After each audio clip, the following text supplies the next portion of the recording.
Welcome to Sparkle and Stamp. I'm Caroline Peck. Today, I'm sharing with you a card I created using the Love What You Do stamp set. This set was introduced last year and is carrying over in the 2019-2020 annual catalog. I found the inspiration for this card on Instagram, and I've decided to case a card. In this instance, I've copied and selectively edited by changing the colors, but keeping the layout the same. You may recognize the card. I follow the collaborative account Stampin' Through the Catalog. They have so much fun sharing ideas of new sets. This year, they're doing a challenge, and I'm going to join them. I've also created this card as my first contribution for the Color Combo blog hop. So if you're joining me directly from YouTube or Instagram, please head over to my blog so that you can see what the others have created. We're featuring Gray Granite, Poppy Parade, and Daffodil Delight. My supplies include a gray granite card base, which is 8.5 by 5.5, and I've scored it at 4.25. Most of my card bases are cut and scored this way, and they create a card that fits in a US A2 sized envelope, or a Stampin' Up medium envelope. I also have 2 pieces of Daffodil Delight gingham paper. Mine is from the Gingham Gala 6x6 DSP that was in the 2019 Occasions catalog, but it retired earlier this month. You can still get this paper in the new color family 6x6 DSP stacks. For Daffodil Delight, you would purchase the Brights collection. My pieces are cut at 5 inches by 3 inches and 4 inches by 1.5. I'm sorry, that's 4 inches by 1/2. This is for the inside of my card. The Whisper white paper is cut at 4 by 5.25 for the inside of my card, and 3 by 4 inches for stamping. All of the items you see here can be purchased in my Stampin' Up store. I have listed them and linked them below. You can also find this information on my blog, www.sparkleandstamp.wordpress.com/blog. Now I'm going to get ready to stamp. I will be using 4 images from the Love What You Do stamp set. This large floral image, which is the most notable image in the stamp, the thank you, my favorite sentiment from this stamp set, the watercolor image that fits inside of the flowers, and then these smaller flowers. To achieve the 2-color look that I have on the floral image, I'm going to color on my photopolymer stamp with my Stampin' Right markers. This is going to create Poppy Parade flowers and Pear Pizzazz stems. Here I am coloring those in. I use the broad tip or the brush tip on an angle to make sure that I'm covering all of the flower. I do the same with the Poppy Parade and the Pear Pizzazz. The stem is a little bit harder to see, so I don't angle my brush as much.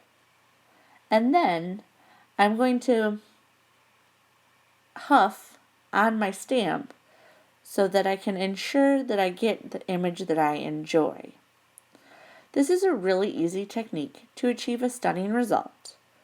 I could leave the image just the way it is and be perfectly satisfied. However, today I'm going to add some more Poppy Parade with the watercolor blotch so that I can get more of that red poppy. But first, I'm going to stamp the small flowers with my Daffodil Delight ink. I'm going to ink up the stamp, and then I'm going to stamp off to achieve a slightly more subtle look. Even though Daffodil Delight is already a bright yellow, it does need to be muted a bit. And I also stamp a few times without re-inking at all.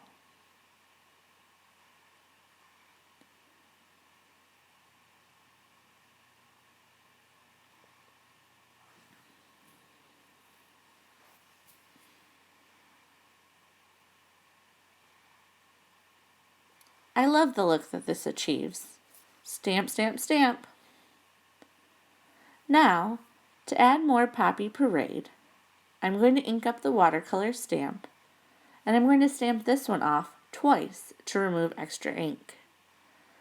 I really love how the distinctive stamps can hold so much ink that you can really create multiple looks. If you see on my sample, the stamping is darker because I only stamped off once.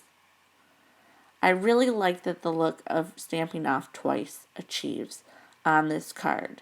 You can see the detail that I spent so much time to color on the floral. Now, one thing that I've noticed with the new ink pads, when you go to close them, you have to make sure that you hear the clicking noise that they make when they close.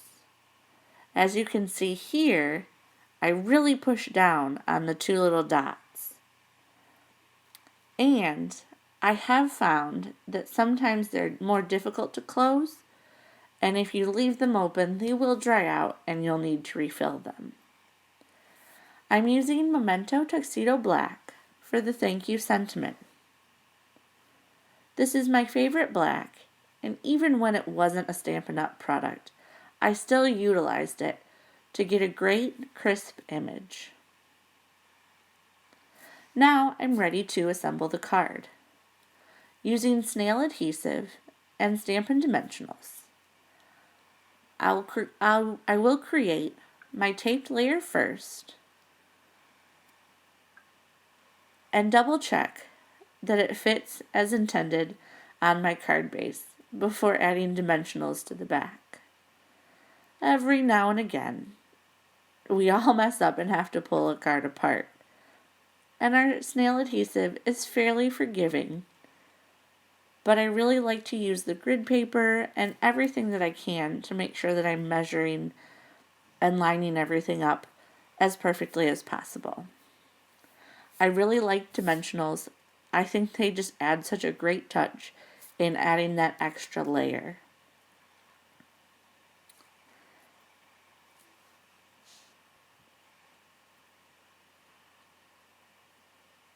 And in my opinion, you can never use too many dimensionals. You get 300 in a pack, so why not use them all? And I feel like the dimensional backing is sometimes like glitter. I will go places, I'm sure you've heard me say this before, where I find backings that don't have anything to do with stamping, and I know that it's from me.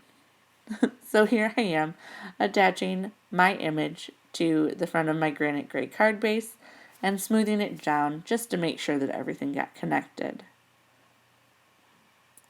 I'm adding my Daffodil Delight DSP strip to my Whisper White paper cardstock for the inside of the card. Even though Gray Granite is a light enough shade that you don't need a lighter color for the inside, I like to add the inside to make my card sturdier. I also feel this finishes the whole look.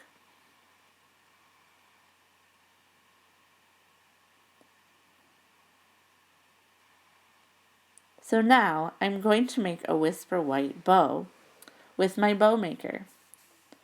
There are many options for bow making on the crafting market.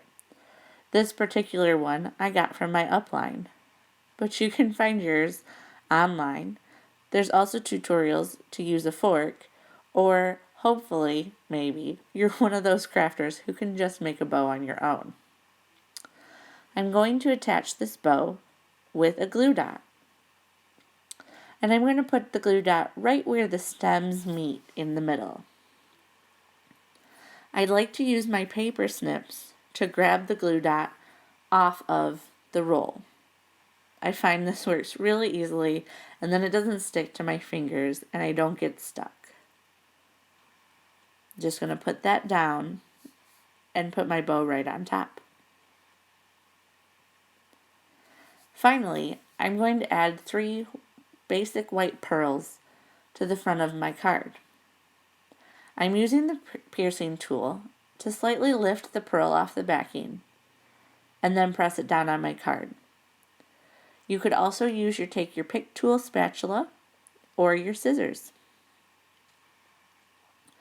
I like to use 3 of any embellishment that I'm using, but you can make that decision on your own as well. Excuse me.